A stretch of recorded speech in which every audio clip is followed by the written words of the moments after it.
지난해 코로나로 공연계가 큰 고통을 겪고 있을 때 일이었습니다. 모 언론은 한 공연에 출연한 배우들이 집단으로 코로나에 확진됐다는 허위 보도를 했습니다. 해당 언론은 뒤늦게 정정 보도를 했지만 허위 보도로 직접적 타격을 입은 작품과 배우, 공연계의 피해 구제는 전혀 이루어지지 못했습니다. 세월호 천막에서 부적절한 관계가 있었다는 천인 공노할 조작 뉴스, 청년 가정을 죽음으로 내몬 쓰레기 만두 사건, 30여 개의 기업들을 줄 도산시켰던 포르말린 통조림 사건처럼 엉터리 허위 보도로 인해 개인과 기업, 사회에 돌이킬 수 없는 피해가 지속적으로 발생했지만 손해보상은 제대로 이루어지지 않고 계속 이러한 허위 보도 건수는 늘어나고 있습니다. 현행 제도화에서 잘못된 언론 보도의 피해를 온전하게 구조할 수 있는 수단이 마땅치가 않기 때문에 그렇습니다. 지난 2009년에서부터 2018년까지 언론 보도에 대한 소송에서 승소한 사례 중 절반 가까이가 500만 원 이하의 배상금을 받았습니다. 특히 유우성 씨를 간첩으로 단정한 허위 인터뷰를 버젓이 내보냈던 언론사에 대해서도 고작 1,000만 원의 손해배상만 내려졌습니다. 사실상 사회적 사형 선고나 다름없는 피해를 입었는데도 그에 대한 보상이 1,000만 원이라니 이게 납득할 수 있는 일입니까? 무책임한 기사로 기업이 망하고 개인의 삶과 명예가 짓밟혀도 이를 수수방관한다면 같은 잘못은 끝없이 반복될 것입니다.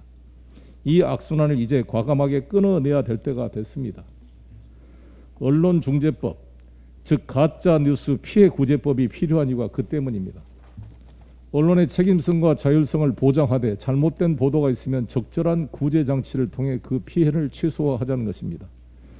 더욱이 이 법안 심의 과정에서 선출직 공무원과 대기업 간부들은 징벌적 손해배상을 청구할 수 없도록 대상에서 제외시켰습니다. 피해자가 원칙적으로 입증 책임을 갖도록 했습니다. 정치, 경제 권력에 대한 언론의 비판, 감시 권한은 그대로 유지됩니다. 단지 일반 국민들과 기업을 위한 구제장치를 마련했는데 이것을 끊임없이 언론 재갈 물리기라고 말하고 있는 국민의힘 대선 후보들이나 국민의힘 원내대표들은 이 법안을 보기나 하고 하는 말씀입니까? 그리고 언론에서도 계속 언론 재갈 물리기라고 하는데 무슨 허위 조작 뉴스를 보도하라는 자유를 보장해달라는 겁니까? 우리 대다수에 계신 언론인들은 다 사실 보도를 위해서 노력하고 있는 것에 대해서 경의를 표합니다. 그러나 저희 같은 국회의원이나 대통령이나 정치인들 비판하지 말라는 게 아니지 않습니까? 저희들은 아무리 비판하더라도 징벌적 손해배상 청구를 할 수가 없습니다. 윤석열 씨도 마찬가지입니다. 왜 이것을 정권 연장을 위해서 언론 재갈 물리기라는 허위 사실을 이렇게 말하고 있습니까? 무슨 이게 정권 비판의 자유가 제한되는 게 아닌데. 언론도 좀 기자들이 윤석열 후보가 그런 인터뷰를 한번 물어봐 주세요.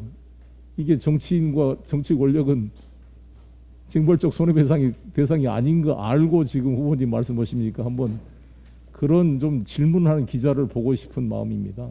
그리고 정권 연장을 위한다는데 이 법이 내년 4월부터 시행된다는데 대통령 선거가 3월 9일인데 무슨 대통령 선거를 위해서 언론을 재갈 물린다는 거예요? 나는 이런 윤석열 후보의 발언을 그대로 보도하는 언론도 이상하고 언론이 그걸 보도하면서 그 단서 조항을 하나 쓸 수가 없습니까? 이게 4월 달에 발효된다는 사실을 국민들에게 보도를 안 해주니까 국민들도 다 그런 허위 선전에 잘못 인식을 갖고 있는 거 아니겠습니까? 윤석열 후보 말이 뭐라 그러냐면 언중법의 진짜 목적은 정권 말기 권력 비판 보도를 틀어막아 직권 연장을 꾀하는 데 있다. 이게 형용모순 아니에요? 말이 안 되는 소리를 하고 있는 것입니다. 부칙에도 6개월 후 발효라고 명시되어 있습니다. 3월 9일 치러질 대통령 선거와 아무런 관련이 없습니다. 검찰총장까지 지낸 사람이 개정안 전문을 제대로 읽어보기나 하는지 정말 공부를 안 하고 정말 그 불성실한 것 같아요. 대통령을 하려면 기초 자료를 읽어보고 말을 해야죠. 남한테 들어서 하는 이야기만 이렇게 떠들어대가지고 어떻게 대통령이 되겠습니까? 대통령이 개정안 추진을 중단하지 않는다면 국민 모두가 강력히 저지할 것이다. 아니, 국민들을 보호하기 위한 법인데 우리 하루에 60건씩 언론 중재 사건이 지금 이 중재에 접수되고 있습니다. 얼만큼 언론 피해를 받으면 중소기업인들 제가 간담회 해보면요, 언론에 대한 그 피해를 호소하는 기업인들이 한두 분이 아닙니다. 더구나 인터넷 기자들 일부, 다는 아니겠지만 일부 정말 기자들이 와서 협박하고 광고 강요하고 이렇게 시달리는 중소기업인들이 대환영을 하고 있습니다. 이 법에 대해서. 그리고 대통령이 개정안 추진을 중단시키지 않는다면 국민 모두가 강력히 저지할 것이라는 궤변을 내놓았습니다. 아니, 윤석열 후보께서는 본인이 대통령이 된다면 국회의원한테 이렇게 어떤 법은 하고 하지 말라고 지시할 그런 대통령이 되겠다는 것입니까? 아니, 삼권이 분립된 대한민국에 대통령이 이 법을 해라 마라 지시할 수가 있는 대한민국입니까? 이런 황당한 구시대적 인식을 가지고 있습니다. 대통령이 마음대로 하던 시절이 있었습니다. 2009년 이명박 정부는 족벌 언론사의 방송 겸업을 가능하게 한 방송법 개정안을 단독 정말 날치기 처리를 했습니다. 제가 의장석에 못하게 맡고 있었던 그 기억이 생생합니다. 어떻게 신문사계 방송사를 허용하도록 법이 전 세계에 어디가 있습니까? 이런 법을 강행시켰던 정당이었습니다. 신문의 편집권 독립을 무력화하는 신문법도 통과시켰습니다. 국민의힘이 전신 한나라당 때 일이었습니다. 이처럼 대통령이 마음대로 국회를 주물던 시절은 머물러 있습니다. 더욱 황당한 일은 언론 자유를 목놓아 주장하던 윤 후보가 지난 7월 자신의 부인에 대한 여러 의혹을 제기한 매체를 고발했다는 사실입니다. 윤 후보는 형법상 명예훼손죄는 언론의 자유를 제한하지 않아 문제가 없다고 항변합니다. 아니, 우리는 민사소송법을 지금 하고 있는데 자기는 형사고발을 해놓고 상관이 없다고 하고 있습니다. 아니, 저는 이 유승민 후보가 이런 말을 했어요. 윤석열 전 검찰총장은 언론중재법 개정안을 비판하려면 기자에게 질문할 권리를 허용하고 답변의 의무를 다하라. 처가 의혹을 제기한 언론을 고발한 것과 모순이 아닌가. 이렇게 유승민 후보가 윤석열 후보를 비판했습니다. 맞는 비판이라고 생각합니다. 본인은 기자들에게 나와서 국민의 알 권리를 주장하면서 제대로 성실하게 답변도 안 하고 도망 다니고 전원 정치를 하고 뭐라고 의혹을 제기하면 고발하고, 이거야말로 언론의 재갈 물리기의 대표적인 사람이 윤석열 본인 아닙니까? 자기가 필요한 것만 언론에 흘려서 보도하게 하고 자기를 비판하는 것은 재갈을 물리려는 그 태도가 전형적인 사람이 윤석열 후보 본인이 아닌가 생각합니다. 그리고 미국과 영국에서는 악의적 허위 보도에 대해 피해자를 훨씬 넘는 징벌적 손해배상을 하고 있습니다. 지금 미국은 아시다시피 엄청난 징벌적 손해배상을 하고 있는데요. 미국 대법원은 변호사인 엘머 거츠가 자신에 관한 허위 보도를 한 언론사를 상대로 한 소송에서 미국 1인당 국민소득인 1만 5천 달러의 27배에 달하는 금액을 징벌적 배상액으로 판결했습니다. 뭐 일일이 이 사례가 너무 많아서요. 만약에 김기현 후보께서 본회의에 필리버스터를 한다 그러면 거기에 대환영입니다. 단지 이번 국회 안에서 이 법을 처리한다는 조건에서 제한된 필리버스터에 된다면 저부터 나가서 우리 국민들에게 소상하게 이 언론중재법의 입법 취지를 편집되지 않는 생방송으로 생생하게 전달하도록 하겠습니다. 이것은 가짜 뉴스 피해 구제법이라는 말씀을 드리고요. 하나만 더 말씀드리면 2017년 2월 6일 발간된 한 주간지에서 아니면 말고 가짜 기사 피해자만 남긴다는 제목의 커버 스토리에 이렇게 썼습니다. 무엇보다도 중요한 것은 언론의 자정의 노력이다. 기사에서 우선시 돼야 할 것은 팩트다. 속보 경쟁에서 목매기보다는 진실만을 공정하게 전달하는 자세가 중요하다. 한국에는 90만 명이 넘는 언론이 있다. 가짜 뉴스를 양산해내는 펜은 펜이 아니라 칼이다. 피해자의 인격을 죽이는 살인 도구이다. 이렇게 표현했는데 그 모 주간지가 바로 주간조선입니다. 주간조선 기사가 가짜 뉴스를 생산하는 언론인의 펜은 펜이 아니라 살인 도구 칼이라고 기사를 작성한 것입니다. 주간조선 이 기사를 조선일보를 비롯해 다 읽어보기 바라겠습니다. 미국 등에서는 언론의 사실 보도에 대한 잣대가 엄격하다. 특히 악의적 오보로 판명나면 징벌적 손해배상 보상 제도를 적용해서 엄청난 금액을 배상해야 한다. 미국에서 명예훼손 또는 악의적 오보에 대한 손해배상 비용은 평균 15억에서 20억 원에 달한다. 배상액 때문에 언론사가 문 닫는 경우도 있다. 이렇게 주간조선에서 보도를 하고 있습니다. 언론인 스스로가. 마지막으로 한 번만 더 이걸 상기시키고 싶습니다. 황교안 대표를 비롯한 국민의힘 지도부에서 지난번 공수처법을 통과시킬 때 문 대통령이 검사의 입에 재갈을 물리고 부패 수사를 막기 위한 무슨 뭐 캐시타포를 만드는 것이다. 이렇게 별 소리를 다 했습니다. 나는 캐시타포가 뭔지나 아는지 그런지 모르겠는데 공수처 검사는 법률에 따라 검사 25명, 수사관 40명입니다. 허용된 법상 허용되는 최대 인원이 그것도 다 아직 채용이 안 되고 있습니다. 대한민국 검사 2,300명, 대한민국 검찰의 수사 계장 수사관이 6,000명입니다. 10,000명의 조직을 가지고 있는 이 검찰을 견제하는 25명 검사 조직을 가지고 캐시타포라 그러고 이게 만들어지면 중세의 암흑시대로 돌아갈 거라고 이렇게 과장을 했던 황교안을 비롯한 그 지도부들 지금 공수처 진행되고 위헌 소송까지 했지만 올해 1월 달에 헌법재판소에서 합헌 결정을 내렸습니다. 반성하시기 바랍니다. 뭐가 지금 무슨 중세 암흑시대입니까? 드디어 공수처가 만들어짐으로써 현직 검사의 뇌물수수 혐의에 대해서 압수수색영장이 발부되는 초유의 사건이 발생했습니다. 모든 국민이 박수를 치고 있습니다. 견제를 해야 되지 않겠습니까? 여기 써 있는 것처럼 다시 한번 말씀드리면 이 표를 하도 보도가 안 돼서 표를 만들어 왔습니다. 징벌적 손해배상 청구인이 원칙적 입증 책임을 갖도록 바꿨습니다. 전력기관에 대한 비판 보도 제한 없습니다. 정치, 경제 권력, 대법원, 대기업의 간부들도 다 청구 대상에서 제외시켰습니다. 인터넷 기사 열람 차단권 사전검열 이것도 삭제했습니다. 직권 연장형 입법이다. 2022년 4월부터 시행이 됩니다. 오로지 이 법은 가짜 뉴스로 인해서 피해를 받는 우리 서민들과 중소기업인들을 보호하기 위한 법이라는 점을 다시 한번 강조드리고 싶습니다.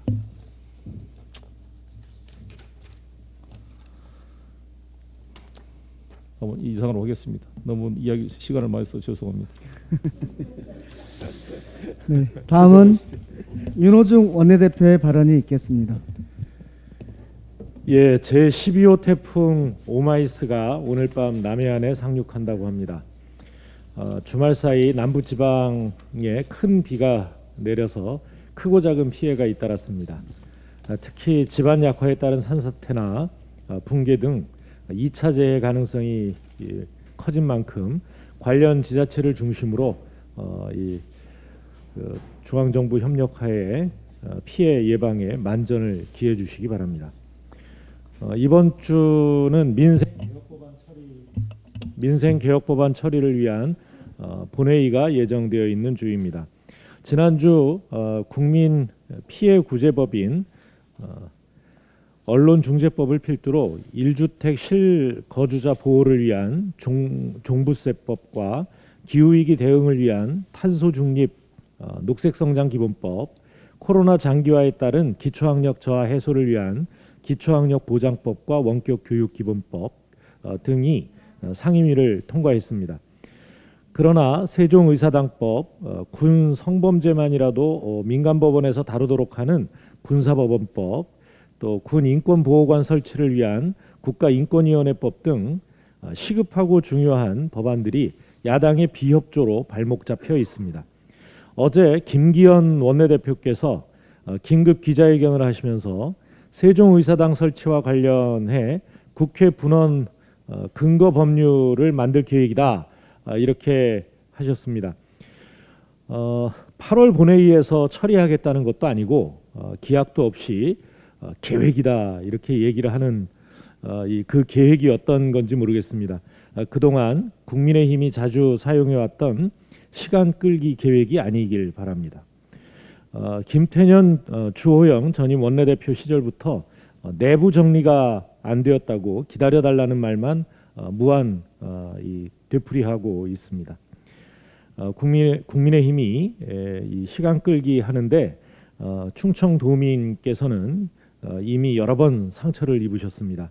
야당발 희망 고문 더 이상 안 됩니다. 저희가 이제 매듭 짓겠습니다. 이번 주 본회의 법안 처리에 대승적으로 협조해 주시기를 거듭 촉구합니다. 어제 윤석열 후보가 난데없이 기자회견을 자청해서 이 침묵을 깨고 가짜뉴스 피해구제법 반대에 나섰습니다. 법안이 통과되면 범국민 연대 투쟁을 할 생각이다 이렇게 이야기하면서 태극기 부대의 장외 투쟁에까지 군부를 뗐습니다. 가짜 뉴스를 퍼뜨릴 자유, 이것은 언론 자유가 아닙니다. 언론 조작을 하겠다는 자유일 뿐입니다. 이 장외 투쟁으로 나가겠다라고 하는 국민의힘 대선 후보의 주장에 정말 어안이 벙벙합니다. 더군다나 두 얼굴의 언론관을 보이고 있는 윤 후보자가 언론개혁에 반기를 들고 있는 것에 대해 많은 국민들은 실소를 금치 못하고 계십니다. 윤 후보 캠프는 배우자 관련 보도는 고발하고 또 이준석 체제를 무너뜨리고 비대위 체제로 바꾸려 한다라는 보도에 대해서는 법적 대응을 예고하고 있습니다. 그러면서 윤 후보 자신의 고발은 다른 차원이다 이렇게 얘기를 했습니다. 윤 후보의 언론 재갈 물리기는 착한 재갈 물리기입니까? 평소 그토록 법치를 강조해온 윤 후보자의 눈에는 야당이 법처리 과정에서 보여준 불법적 행태는 보이지 않습니까? 그것도 스스로 만든 법을 어겼습니다. 야당의 책임 있는 후보라면 국민 앞에 사과부터 하고 국민의 여망에 부응하겠다고 선언하는 것이 도리일 것입니다. 위헌 소송과 장외 투쟁 등을 거론하며 불복 채비에 나서는 것은 무책임합니다. 검찰총장 당시 검찰개혁에 반기를 들어 재미를 봤다고 야당 대선 후보가 돼서도 무턱대고 언론개혁에 반기 든 모습, 정말 대안부재의 민낯을 보게 됩니다. 국민이 바라는 개혁에 반기를 든 정치인 절대 미래가 없습니다. 개혁의 절차를 집행하는 과정에서 그 어떤 하자도 없었습니다. 이 시비거리도 못 됩니다. 윤석열식 반기 정치 이제는 식상하기 때문에 이제는 개혁에 대한 비전과 대안을 제시하고 합리적인 정치, 이성적인 행보를 해주시기 바랍니다. 저도 여기까지만 할까요? 네, 이상입니다. 네, 다음은 김용민 최고위원의 발언이 있겠습니다. 네, 저희 당 대선 후보들의 정책 경쟁이 갈수록 뜨거워지고 있고 더욱 생산적으로 진행되고 있습니다. 특히 검찰개혁의 종착점인 수사기소 분리에 대해 신속하게 입법화하자는 데 공감대가 형성되고 있습니다. 매우 환영할 일입니다. 민주당은 대선 후보들의 생산적인 정책 경쟁을 경청하는 한편 책임 있는 집권 여당으로서 공감대가 형성된 개혁 입법을 신속하고 과감하게 추진하겠습니다. 윤석열 후보가 가짜뉴스 피해구제법에 대해서 국민을 속이는 발언들을 계속하고 있습니다. 언론의 재갈을 물리는 법이라는 표현도 쓰고 있습니다. 아직 낯술이 깨지 않아 아무 말이나 하고 있는 것 같습니다. 윤석열 후보만큼 노골적으로 언론의 자유를 제약하려고 하는 사람이 또 있을까 싶습니다. 검찰총장 시절 원주별장 의혹을 제기한 한겨레 기자를 상대로 고소를 했는데 자신의 수사 지휘를 받고 있는 서울 서부지검의 고소에 논란을 일으켰습니다. 일종의 하명 수사를 한 것입니다. 한편 최근 본인과 가족에 대한 보도를 한 언론사들을 상대로 지속적인 고소를 하고 있으며 추가 고소 고발도 시사하고 있습니다. 그러나 이번에 문체위를 통과한 언론중재법은 윤석열 후보 같은 정치인들이 징벌적 손해배상을 할 수 없도록 했고 시행 시기도 대선 이후인 내년 4월입니다. 이런 법에 대해 윤석열 후보는 입으로는 국민을 속이고 있고 반대로 행동으로는 언론의 재갈을 물리고 있습니다. 도대체 윤석열 후보가 무엇을 말하고 싶은 것인지 헷갈려 이제는 온 국민이 도리도리할 상황인 것 같습니다. 말과 행동이 다를 경우 행동이 진심을 보여준다고 합니다. 윤석열 후보야말로 언론의 재갈을 물리려는 나쁜 행동을 즉시 멈추기 바랍니다. 최근 서울중앙지검은 윤우진 전 세무서장의 전현직 검사에 대한 스폰서 의혹 사건을 반부패 강력수사 1부로 재배당했습니다. 반부패 수사 강력부는 직접 수사 권한이 남아있는 부서 중 하나입니다. 윤석열 전 총장과 더 밀접한 관련이 있는 사건은 아직 형사 13부에 남아있지만 피의자 윤석열의 시간은 다가오고 있습니다. 두 사건은 윤대진 검사장으로 연결되어 있습니다. 윤대진 검사장은 윤우진 전 서장과 형제이고 윤석열 후보와는 의형제로 알려져 있습니다. 윤석열 후보는 윤우진이 수사를 받자 검찰 가족 감싸기를 해주어 뇌물수수 사건을 무마했다는 의혹을 받고 있습니다. 이 사건의 수사가 본격화되고 있다는 언론 보도들이 있습니다. 철저하게 수사하고 진실을 밝혀야 합니다. 제2의 김학의 사건으로 전락하지 않기를 바랍니다. 한편 윤석열 후보는 이러한 문제들을 덮기 위해 광대처럼 과장된 몸짓을 하고 있는 것은 아닌지, 그래서 연쇄의 망언을 쏟아내고 있는 것은 아닌지 모르겠습니다. 토론도 피하고 수사도 피하고 언론의 검증도 피해가면 그 끝에 대통령 자리가 있을 것이라는 헛된 꿈에서 이제는 깨어나기 바랍니다. 이상입니다. 예, 다음은 강병원 최고위원의 발언 읽겠습니다. 오늘 국회 보건복지위 제1법안 소위에서 수술실 CCTV 설치법을 심의합니다. 아마 법안 소위 의결도 될 것이라고 확신하고 있습니다. 오늘이 보건복지위에서 수술실 CCTV를 논의하는 마지막 날이 되길 바랍니다. 그동안 여야와 정부 의료계가 치열한 논의를 통해 수술실 CCTV법에 이견을 좁혀왔습니다. 이에 따라 수술실 내부에 CCTV를 의무적으로 설치하며 환자와 보호자의 요청이 있을 때 녹화를 하게 됩니다. 또한 의료기관은 촬영한 영상의 분실, 도난, 유출을 방지할 수 있는 안전성 확보 조치를 해야 합니다. 열람 및 제공에 관해서도 수사, 재판기관의 요청이나 의료 분쟁 조정 중재를 위한 때 등으로 엄격히 제한해 영상 유출에 대한 우려를 최소화한 법안이 마련됐습니다. 작년 말 보건복지위가 시행한 여론조사에서는 우리 국민의 89%가, 지난 6월 권익위가 실시한 여론조사에서는 국민 97.9%가 수술실 CCTV에 찬성하는 것으로 나타났습니다. 국민이 원하고 필요성이 충분한 법입니다. 무엇보다 이 법은 국민의 생명과 안전을 지키기 위한 민생 법안입니다. 또한 의료계에도 수술실 CCTV가 이익이 됩니다. 의료 분쟁이 발생했을 때 의료인의 방어권에도 도움이 되며 극히 소수의 부적격 의사들이 자행하는 유령수술, 대리수술 등으로부터 대다수 의사들을 보호하게 됩니다. 수술실 CCTV는 환자와 의사 모두에게 신뢰의 블랙박스가 될 것입니다. 어느 이익 집단이나 정치 세력의 이익이 국민의 이익보다 우선시될 수 없습니다. 그동안 우리 민주당은 수술실 CCTV 설치법이 우려와 이견을 조정해 합의 처리되도록 최선을 다했습니다. 오늘 수술실 CCTV 복지 법안소의 통과로 이 본회의 통과까지 야당의 대승적 협조를 기대하겠습니다.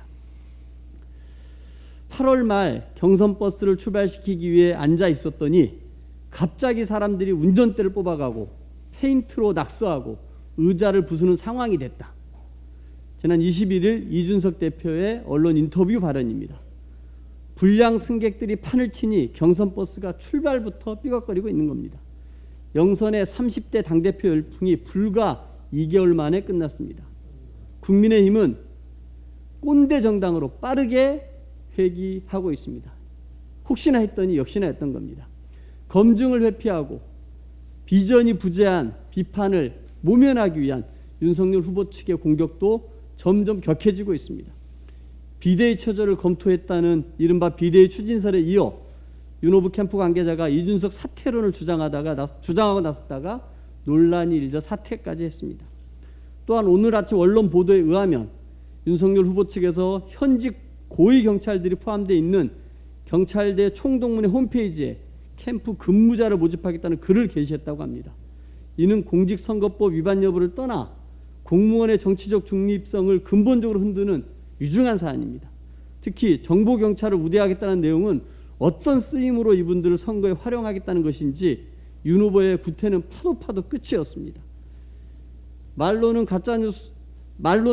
검증 보도에 대해서 무차별 고소고발을 남발하는 사람이 정보 경찰들을 우대하겠다고 하고 있으니 과연 이 사람들을 가지고서 어떤 선거전을 펼칠지 뻔해 보입니다. 최재형 후보는 어떻습니까?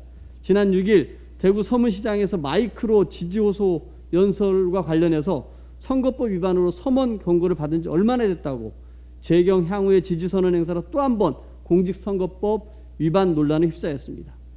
이번 집안 싸움과 구태들로 확실해진 것이 있습니다. 입으로만 혁신과 변화를 떠들었지 도로 한국당입니다. 도로 태극기 부대라는 것입니다. 수준 이하 이전 투구로 막장 경선을 치르고 있고 설화가 끊이지 않습니다. 아사리판이 점입 가경입니다. 이쯤 되면 제1야당은 경선 버스에 스스로 구태 행보와 선거법 위반을 밥 먹듯이 하는 이런 불량 승객들을 국민 앞에 내놓는 것이 국민 우롱은 아닌지 되돌아보길 바랍니다. 이상입니다. 네, 다음은 백계련 최고위원의 발언이 있겠습니다. 대선 전국에서 주도권을 쥐기 위해 정부의 모든 것을 비판하고 싶다고 하더라도 국민의 안전과 직결된 문제에 대해서는 최소한의 선을 지켜주시길 바랍니다. 아무리 야당이라고 하지만 백신까지 정쟁의 대상으로 삼는 수준 이하의 행태에 심히 유감입니다. 루마니아와 우리나라는 백신 의료기기 스와프 중에 있습니다. 루마니아와 지난해 우리나라가 루마니아에 코로나19 진단키트 등 방역 장비를 제공하면서 쌓인 상호 신뢰를 바탕으로 하는 것입니다. 그런데도 이를 백신 동량이라고 주장하는 야당 대선 후보의 주장은 딱하기 그지 없습니다. 더욱이 유효기간이 충분한 백신에 대해 폐기 직전에 백신 운운하고 국가 간 합의에 의한 스와프를 굴욕으로 폄훼하는 등 국민의힘에 대해서는 제1야당의 책임감을 눈을 씻고 찾아봐도 보기 어렵습니다. 모두가 어려운 시기에 국민의힘은 오히려 기본적인 팩트체크도 하지 않고 여론을 호도하며 국민 불안을 야기하고 있습니다. 안정성이 담보된 백신을 빨리 들여올 수 있는 방법이 백신 스와프라면 그 어떤 곳에서라도 백신을 구해야 하는 것이 정부의 책임입니다. 지금 그 무엇보다 최우선적으로 고려되어야 할 것은 하루속히 집단 면역을 이루는 것입니다. 얼마 전 모더나사가 빚은 공급 차질은 유감이지만 다행히 9월 첫째 주까지 701만 회분을 들여오기로 했습니다.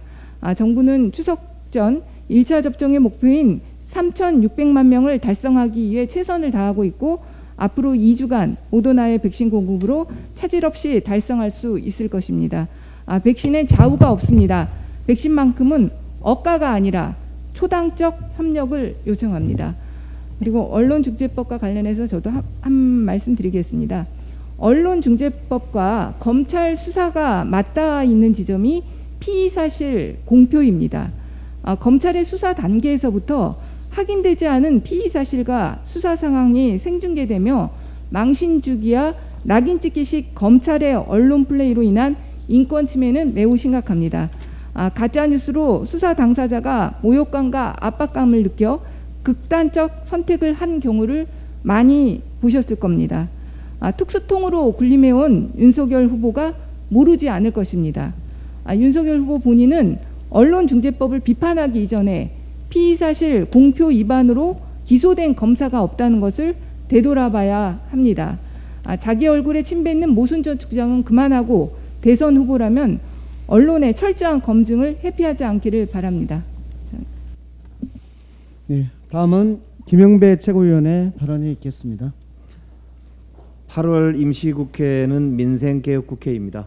코로나 장기화에 따른 교육격차 해소를 위한 기초학력보장법, 현실이 된 기후위기에 대응하는 탄소중립기본법, 국민의 압도적인 지지를 받고 있는 수술실 CCTV 설치법 등 꼭 필요한 민생 입법을 완수해야 합니다. 그런데 최근 가짜뉴스 피해구제법인 언론중재법에 대해서 야당이 가짜뉴스를 대대적으로 살포하고 있습니다. 어제 윤석열 예비후보가 국회 소통관에서 기자회견을 열어서 언론중재법의 진짜 목적은 집권 연장이라면서 권력자나 사회 유력인사가 마음에 들지 않는 기사를 사전에 차단할 길을 열었다라고 진짜 100% 순도의 가짜 뉴스를 살포한 바 있습니다. 검찰총장까지 지낸 제1야당 대선 후보께서 법안 내용도 읽어보지 않으셨다는 점 유감입니다. 우선 공포 6개월 후에 시행된다는 점에서 이 법은 내년 3월 9일 대통령 선거까지는 시행되지 않습니다. 개정안은 대통령을 포함한 정무직 고위공무원과 국회의원, 대기업 등 정치경제 권력이 법을 악용해서 소위 입막음 소송을 하지 못하도록 이들에 대한 특칙 적용을 배제했습니다. 이로써 언론의 정치경제 권력에 대한 비판 기능은 보장되는 것입니다. 그런데 기자들이 모든 입증 책임을 진다라고 또 말씀하셨습니다. 27년 경력 검사 출신이 우리 법 체계가 원고 입증 책임주의를 채택하고 있다는 그 점을 모르지는 않을 것입니다. 개정안은 아예 법원이 추정하도록 규정해서 원고의 입증 책임을 명확화했습니다. 윤석열 예비후보가 엉뚱하게도 마키아벨리를 운운하면서 가짜뉴스를 살포하고 있는데 실제 언론중재법의 개정안부터 읽어보시기 바랍니다. 마키아벨리가 쓴 로마사 논고에는 선을 지키기 위해서는 악을 용납해서는 안 된다라고 쓰고 있습니다. 꼭 마키아벨리의 로마사 논고는 읽어보시기 바랍니다. 잇따른 국내 성폭력 피해자 사망에도 군사법원법 개정안이 법사위에 머물러 있습니다. 지휘관의 영향력 아래에 있는 군의 수사와 재판 특성상 사건이 은폐되기 쉽고 처벌은 솜방망이에 그치고 마는 것 현실을 개선하기 위한 법안인 것입니다. 군인과 민간인이 다른 재판을 받을 이유가 없습니다. 보통 군사법원 사건 중에 군 관련 범죄는 8%에 불과합니다. 최소한 성범죄만이라도 민간 수사와 민간 재판으로 피해자의 권리를 보호받도록 하자는 것이 국민의 요구입니다. 국가와 국민의 안전을 위해서 헌신하는 군의 한 분 한 분의 인권을 외면해서는 안 됩니다. 법사위원으로서도 제안 말씀드립니다. 밤을 새워서라도 꼭 이번에 논의를 끝마치고 입법을 마무리 지어야 합니다. 국회가 할 일을 합시다. 국민은 더 이상 국민의힘의 명분 없는 민생개혁 입법 발목 잡기를 용납하지 않을 것이라는 점을 명심하시기 바랍니다. 윤석열, 이준석 소위 투스톤의 볼썽사나운 비대위 갈등을 정쟁으로 감추려는 꼼수는 이제 그만두시기 바랍니다. 25일 민생개혁 입법을 처리하는 국회 본회의장에서 국민들과 함께 뵙기를 희망합니다. 이상입니다. 네, 다음은 전해숙 최고위원의 발언이 있겠습니다. 국민 1차 접종률이 50%를 넘었습니다. 추석까지는 70% 도달할 것 같습니다. 중소상공인들의 인내력이 이미 소진되고 있습니다. 방역 전략을 바꾸자는 목소리가 커지고 있습니다. 확진 방지보다 위중증 환자 관리에 집중하고 확진자 수가 아닌 치명률을 사회적 거리두기의 기준으로 삼자는 것입니다. 소위 위드 코로나입니다. 우리 정부도 이를 준비 중에 있다고 합니다. 공감합니다. 다만 우리는 아직 코로나의 고삐를 쥐고 있지 않습니다. 미국과 이스라엘도 방역 수칙을 한때 완화했다가 최근 다시 강화하고 있습니다. 이런 상황에서 위드 코리아가 방역 포기로 오해돼서는 안 된다고 생각합니다. 정부는 중소자영업자의 어려움을 감안하여 위드 코로나를 준비해야 됩니다. 우리 국민 대다수가 백신을 접종하고 토종 백신 개발과 국내 위탁 생산 확대로 백신 수급을 준비해야 합니다. 위중증 환자 치료를 위한 병상과 의료 인력도 더 확보해야 합니다. 정광훈 목사 같은 일요일 광화문 방역수칙 위반 집회는 이런 국민의 아우성과 고통을 외면한 것이라는 것을 한 번 더 말씀드립니다. 위드 코로나로 가기 위해서는 방역수칙 위반하는 일탈 행위를 국민의 이름으로 막아야 됩니다. 한 가지만 더 말씀드리겠습니다. 카카오와 갑질의 징후를 보이고 있습니다. 카카오티 호출 서비스를 이용하는 택시기사들이 카카오로부터 무더기로 경고를 받았습니다. 승객에게 카카오티 이용을 알리거나 다른 회사 서비스를 추천했다는 이유입니다.